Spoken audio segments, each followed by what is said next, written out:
오늘 저희가 나눌 요한계시록 14장부터 16장 안에는 요한계시록에서 말하는 7번의 복 중에서 2가지의 복이 기록이 됩니다. 7번 복 중에서 두 번째 복이 저희가 방금 읽었던 13절 말씀입니다. 다시 한번 보시면 또 내가 들으니 하늘에서 음성이 나서 이르되 기록하라. 지금 이후로 주 안에서 죽는 자들은 복이 있다. 주 안에서 죽는 자들이 복이 있다라고 선언하시고요. 오늘 함께 살펴볼 두 번째 복은 16장 15절에 기록이 됩니다. 16장 15절도 우리 같이 한번 선포하면서 읽어보겠습니다. 시작. 보라, 내가 도둑같이 오리니 누구든지 깨어 자기 옷을 지켜 벌거벗고 다니지 아니하며 자기의 부끄러움을 보이지 아니하는 자는 복이 있도다. 아멘.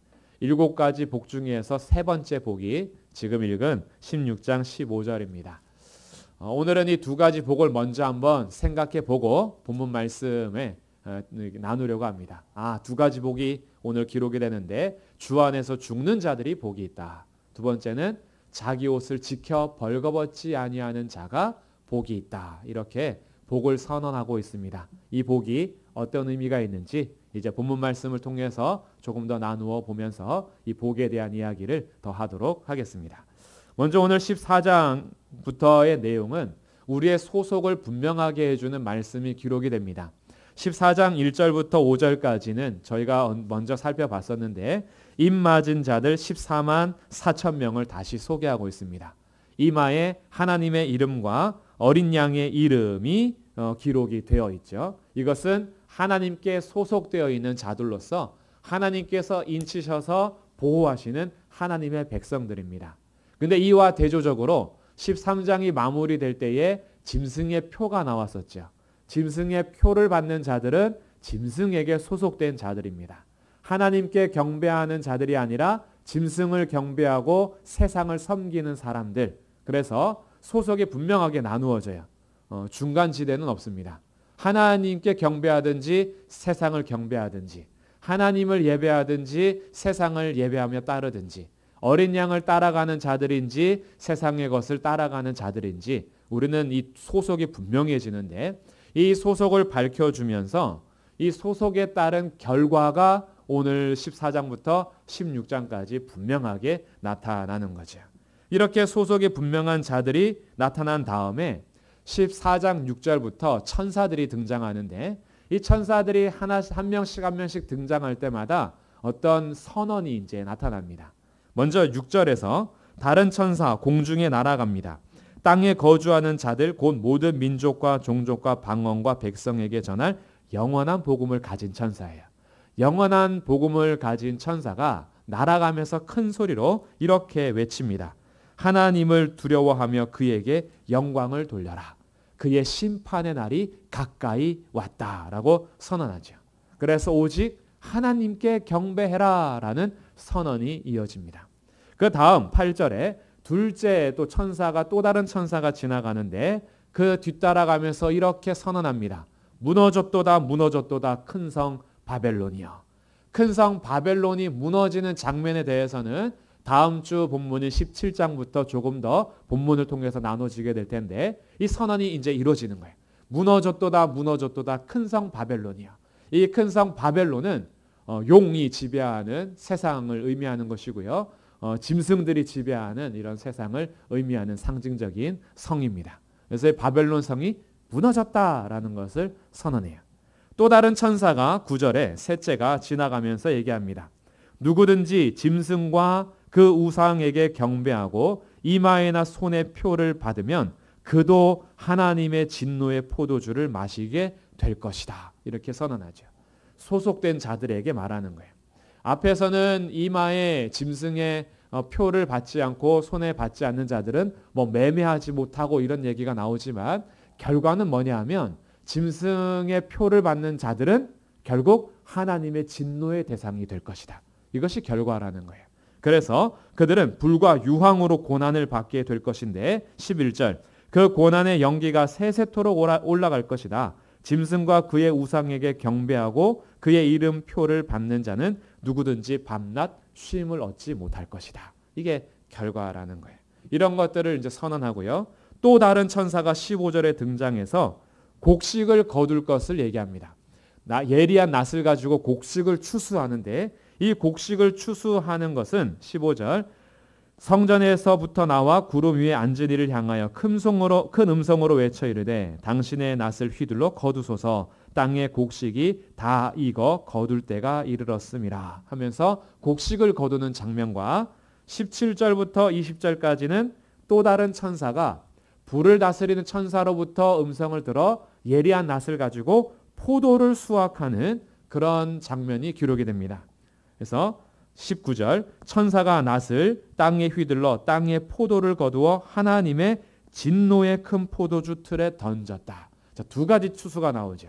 첫 번째는 곡식을 거두어서 하나님께 올려드리는 거고요. 또 하나는 포도를 거두어서 하나님의 진노의 포도주 틀에 던지는 겁니다. 추수인데 다른 추수예요. 첫 번째 곡식 추수는 예수님께서 우리에게 이렇게 말씀하시죠.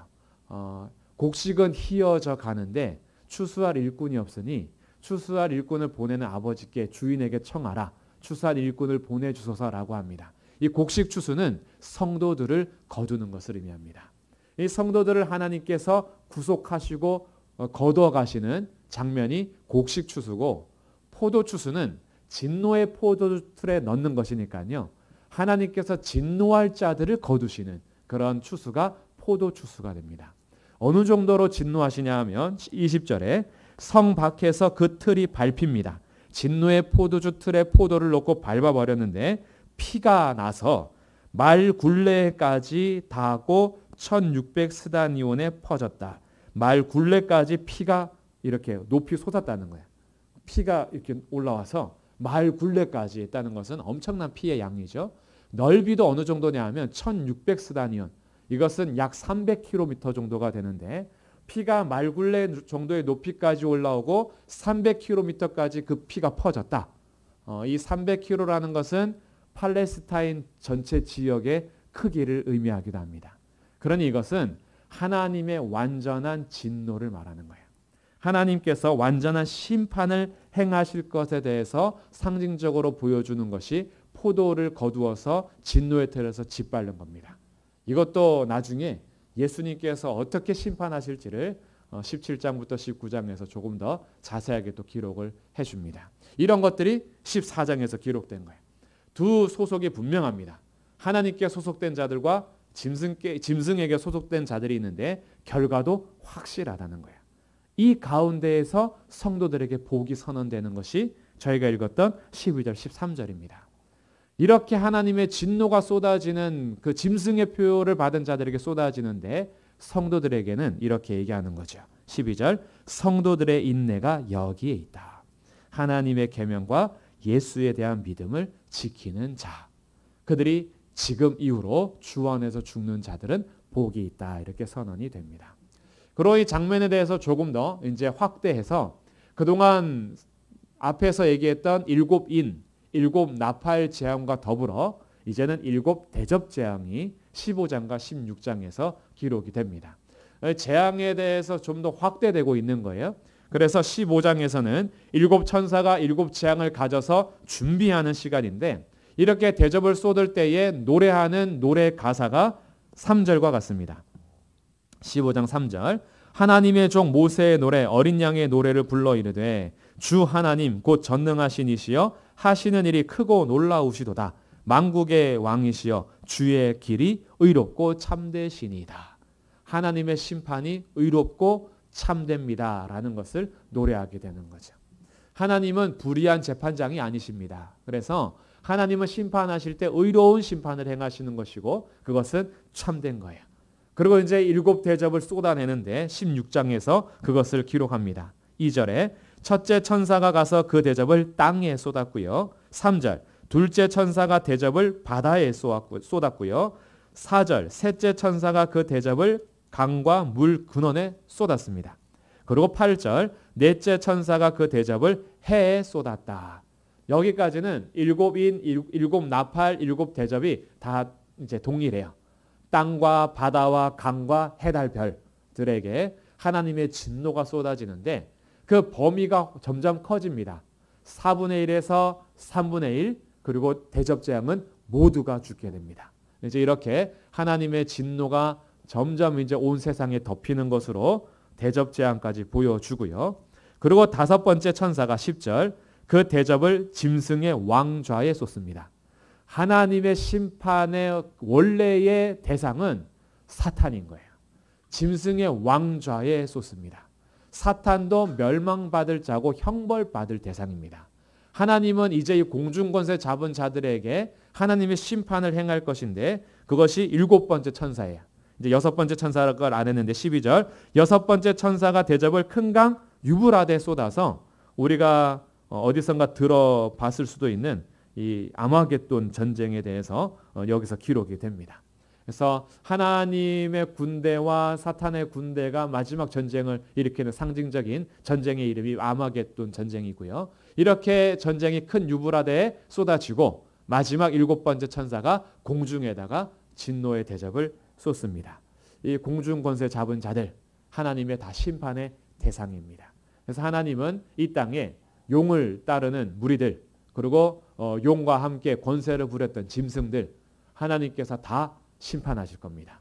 악한 영들 지옥의 형벌에서 영원토록 괴로워하게 될 것입니다. 짐승의 왕좌에서 자기가 세상의 권세를 가진 것처럼 왕노릇하던 모든 뱀, 추종하는 모든 악한 영들 다 하나님의 심판의 대상이 됩니다. 이것이 16장에서 진노의 대접을 쏟는 거예요. 이런 가운데 진노 가운데서도 나타나는 결과가 기록이 되는데 이 진노를 받는 중에 사람들은 어떻게 하느냐? 9절 말씀이요. 사람들이 크게 태움에 태워진지라 이 재앙들을 행하는 권세를 가지신 하나님의 이름을 비방하며 회개하지 아니하고 주께 영광을 돌리지 아니하더라. 마지막 심판 대상자들은요. 마지막까지 회개하지 않고 돌아오지 않는 특징을 가지고 있어요. 오히려 하나님을 비방하고 주께 영광을 돌리지 않습니다. 11절도 마찬가지죠. 아픈 것과 종기로 말미암아 하늘의 하나님을 비방하고 그들의 행위를 회개하지 않더라. 21절 그 무게가 한 달란트나 되는 큰 우박이 하늘로부터 사람들에게 내림에 사람들이 그 우박의 재앙 때문에 하나님을 비방하니 재앙이 심히 큼이러라. 특징들이 동일하죠. 하나님을 오히려 비방하고요. 회개하지 않고 영광을 돌리지 않습니다. 마지막까지 진노의 대상자들은 끝까지 돌아오지 않는 거예요. 끝까지 회개하지 않습니다. 끝까지 하나님을 향하여 비방합니다. 이 장면이 16장까지의 장면이 되겠습니다. 그럼 오늘 여기서 우리가 주목해야 될 것은요. 진노에 대한 세세한 게 아니에요. 진노는 하나님이 하실 겁니다. 모든 심판은 하나님이 하실 거예요. 하나님의 권세는 하나님이 하실 거니까 맡겨드리고 이런 진노의 날이 오는 모든 시간 동안에 우리가 해야 할 일을 우리는 주목하고 있었어요. 1260일 동안 우리가 해야 할 일이 있었고 또 이런 진노의 날이 오기 전까지 그리고 지금 어떤 하나님의 권세를 통해서 진노하시더라도 우리가 해야 할 일이 있겠죠. 그것이 우리가 오늘 나누게 될 성도의 인내와 믿음인데 이것을 두 가지 복으로 표현을 한 겁니다. 그래서 두 번째 복이 16장에 또 기록이 되죠. 16장 15절에 누구든지 깨어 자기 옷을 지켜 벌거 벗고 다니지 아니하며 자기의 부끄러움을 보이지 아니하는 자는 복이 있도다. 이렇게 선언이 됩니다. 얼마나 큰 복인가. 하나님의 진노가 쏟아질 때요. 이들은 밤낮 쉼을 얻지 못할 겁니다. 짐승에게 경배하고 짐승에게 소속된 자들은 밤낮 쉼을 얻지 못할 것인데 주 안에 있는 자들은 어떻게 될 것이냐? 우리 다시 복에 대해서 살펴볼게요. 14장 13절입니다. 오늘은 기억하시라고 계속 반복하는 거예요. 이 복에 대해서. 13절 우리 다시 한번 읽어보겠습니다. 시작. 또 내가 들으니 하늘에서 음성이 나서 이르되 기록하라. 지금 이후로 주 안에서 죽는 자들은 복이 있도다 하시매 성령이 이르시되 그러하다. 그들이 수고를 그치고 쉬리니 이는 그들의 행한 일이 따름이라 하시더라. 자, 여기 기록된 복 중에서요. 11절에 나오는 누구든지 밤낮 쉼을 얻지 못하리라와 대조되는 장면이 있죠. 이들은 어떻게 될까요? 성령이 이르시되 그러하다. 그들이 수고를 그치고 쉬리니. 자, 이 쉼에 대해서 대조를 하고 있습니다. 짐승의 표를 받고 짐승에게 경배하든, 다른 말로 하면요, 하나님을 경배하지 않고 하나님을 따르지 않고 예수님을 믿지 않는 자들, 이런 사람들은 이 땅에서 어떤 권세를 부리는지 몰라도 권세를 부리고 누릴 것 다 누리다가 영원토록 쉼을 얻지 못하는 형벌을 받게 될 겁니다. 그런데 주 안에서 죽는 자들, 주 안에서 주님을 따르다가 모든 손해를 감당하면서 주 안에서 죽음까지도 맡기고 믿음을 지킨 사람들, 성도들의 인내가 여기 있나니 하나님의 계명과 예수에 대한 믿음을 지킨 자들아, 이렇게 지키는 주 안에서 죽는 자들은 이제 하나님께서 영원한 쉼을 주신다라는 거예요. 이게 완전히 대조하는 겁니다. 짐승에게 소속된 자들은 밤낮 쉼을 얻지 못할 거지만 주 안에 죽는 자들은 영원한 쉼을 얻게 될 것입니다. 두 다리 뻗고 잘 곳이 있다라는 거예요. 이제 우리가 이 세상에서요, 수고를 그치면요, 정말 두 다리 쭉 뻗고 편하게 쉴 곳이 예비되어 있다. 영원한 집이 있다라는 거예요. 얼마나 감사한지요. 세상에서 수고가 다 그치면 우리는 밤낮 쉼을 얻게 될 겁니다. 하나님과 기뻐하고 잔치하고 예배하고 찬송하고 쉼을 얻으면서요, 그 주님을 향해서 경배하고 노래하고 우리는 밤낮 하나님께서 다스리시는 그 권세 아래에서 우리도 다스림을 얻어 그곳에서 주님을 기뻐하며 예배하는 영원한 쉼을 얻게 될 것입니다. 이런 것이 우리에게 복이 있는 거죠. 그러니 오늘도 우리에게 여기에 대해서 선택하고 결정할 수 있는 기회를 주시는 겁니다. 이 세상에서 권세를 가지고 세상에서 짐승에게 경배하며 세상을 따라가는 자로 살아가는 이 무리 속에서 성도들의 인내와 믿음이 여기에 있다. 성도들이 정말 지켜야 할 것이 무엇이냐? 그것은 하나님의 계명과 예수에 대한 믿음이다. 그리고 이 믿음을 끝까지 지키는 자들이 16장 13절에서 기록되어 있었던 15절, 16장 15절에 기록되어 있었던 자기 옷을 지키는 자들이에요. 이 옷은 예수님께서 입혀주시는 거잖아요. 우리를 깨끗하게 하시는 것은 어린 양의 보배로운 피입니다. 어린 양의 보배로운 피로 우리를 깨끗하게 해주신 예수님 옷, 예수님으로 입어서 우리에게 승리의 흰 옷을 입혀주시는데, 이 옷을 끝까지 지킨다라는 것은 이 옷을 벗어서 벌거벗어 다니지 아니하며 수치를 당하지 않고 이 옷을 끝까지 입고 있다라는 것은 성도들의 인내와 믿음이 여기 있나니 하나님의 계명과 예수에 대한 믿음을 지키는 자에 대한 표현인 거죠. 이것이 복이라는 거예요. 성도들에게 선포하는 복이 이와 같습니다. 주 안에서 믿음을 끝까지 지키는 자들, 그 믿음 때문에 손해를 보고 죽더라도 주 안에서 죽는 자들, 이 옷을 지키기 위해서 세상과 타협하지 않고 이 세상에서 오직 예수님만 믿고 따르는 그런 진실한 자들, 이런 자들이 복이 있도다라고 우리에게 선언하고 있어요. 성도들이 따라가야 할 삶이 여기에 있는 겁니다. 진노, 대접, 하나님께서 심판하시는 것은요, 우리가 다 해석하지 않아도 사실 괜찮습니다. 그거는 하나님께서 하실 일이에요. 하나님께서 어떻게 심판하시든지 우리는 기억만 하시면 됩니다. 이 세상을 심판할 권세자가 하나님이시라는 것. 이 세상 모든 만물을 쥐고 계시는 주권자가 하나님이시라는 것. 사탄이 아무리 권세를 부리고 악한 영들이 그를 따르면서 이 세상에서 권세를 잡고 가도 그들도 하나님의 진노의 대상이라는 것. 하나님이 마지막 때에 반드시 심판하신다. 그것만 우리는 알고 있으면 돼요. 그리고 우리들이 어떻게 살 것이냐, 여기에 우리는 주목해 보는 겁니다. 우리들이 살아가는 성도의 삶의 행실은 하나님의 계명과 예수에 대한 믿음을 지키는 겁니다. 이를 위해서 인내하고 믿음이 필요한 거예요. 주님께서 우리에게 요구하시는 것은 계속 이와 같습니다. 인내하는 것, 믿음을 가지고 인내하는 것. 이것이 오늘 성도들에게 요구가 되는 거죠.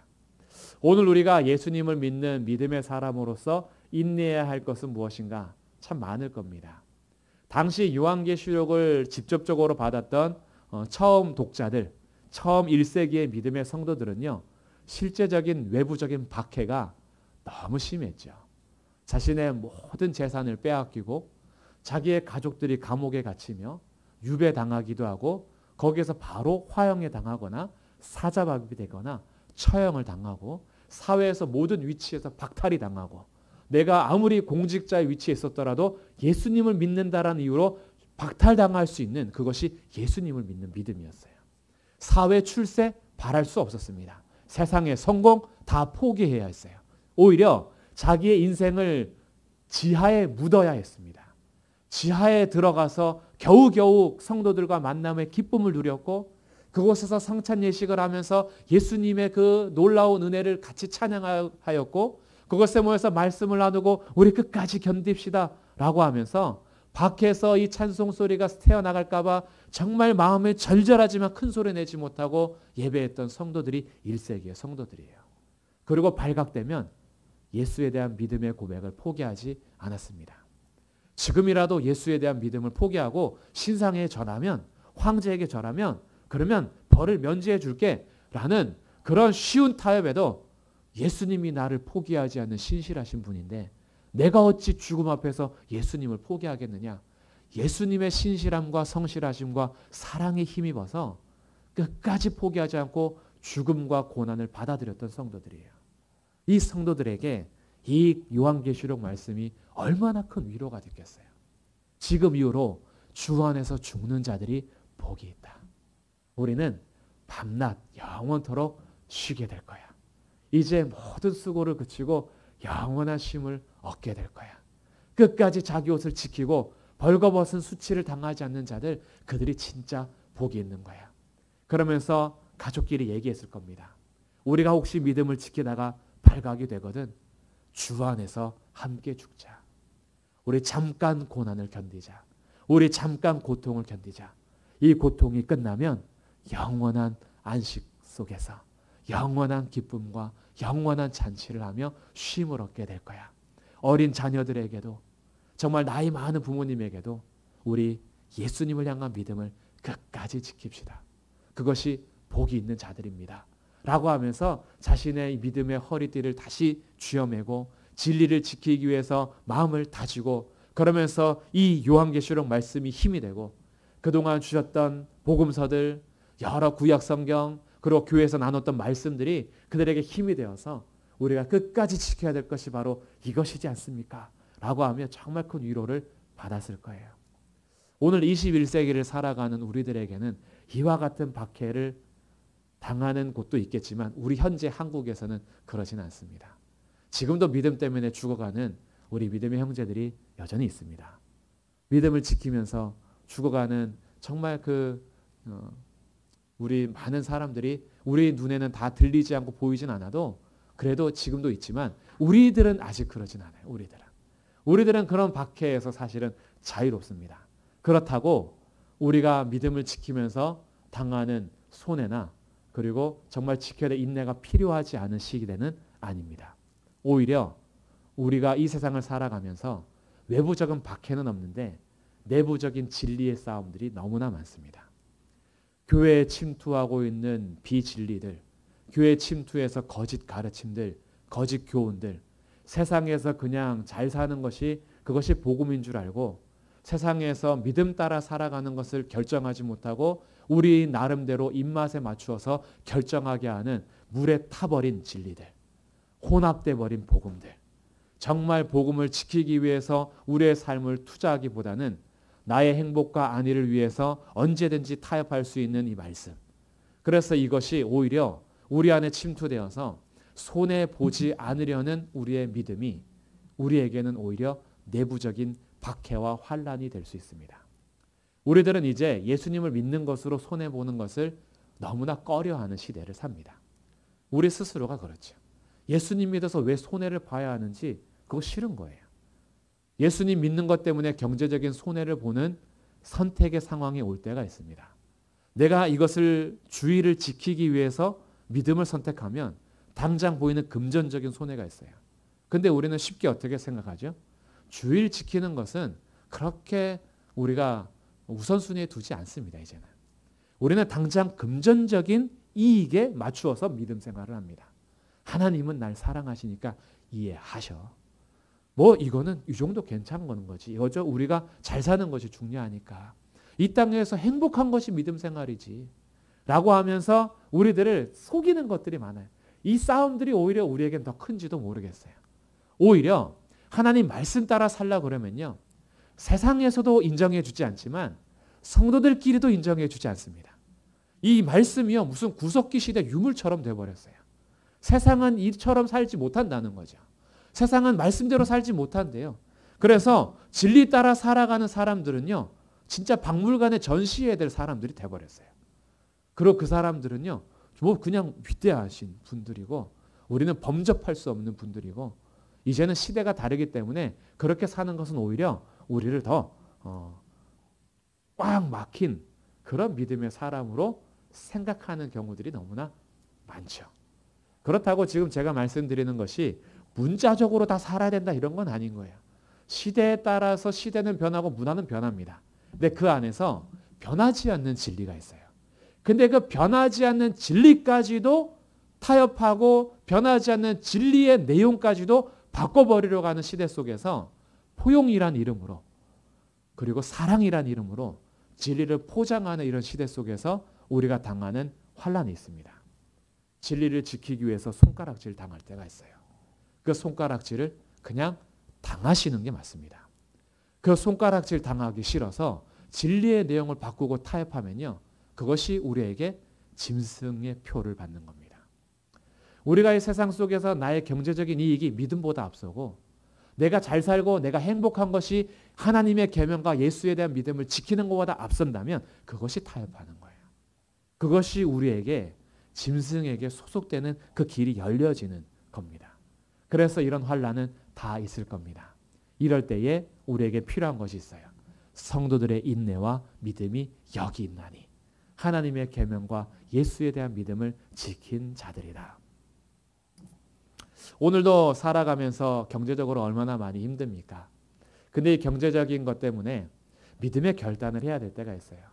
정말 힘든 결단일 겁니다. 진짜 힘들어요. 그런데 오늘 말씀 속에서 성도들의 인내와 믿음이 여기에 있습니다. 그 경제적인 것을 선택할 때 하나님을 포기하고 선택해야 될 순간이라면 그렇다면 그 금을 버리십시오. 성도들의 인내와 믿음이 여기에 있습니다. 우리가 진리를 선택함에 있어서 사람들에게 다 이해시킬 수가 없어요.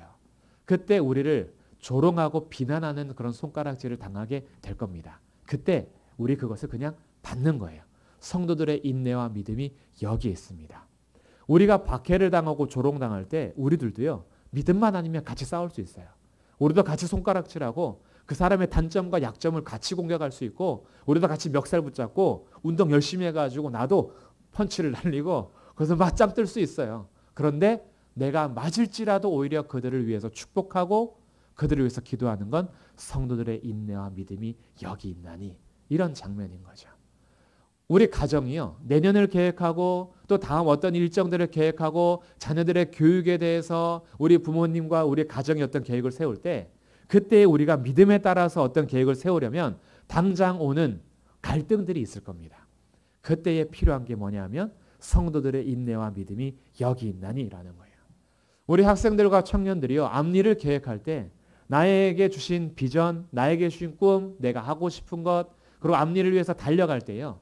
하나님 앞에 서서 계명을 지킴과 믿음을 지키는 데 있어서 갈등되는 요소들이 생깁니다.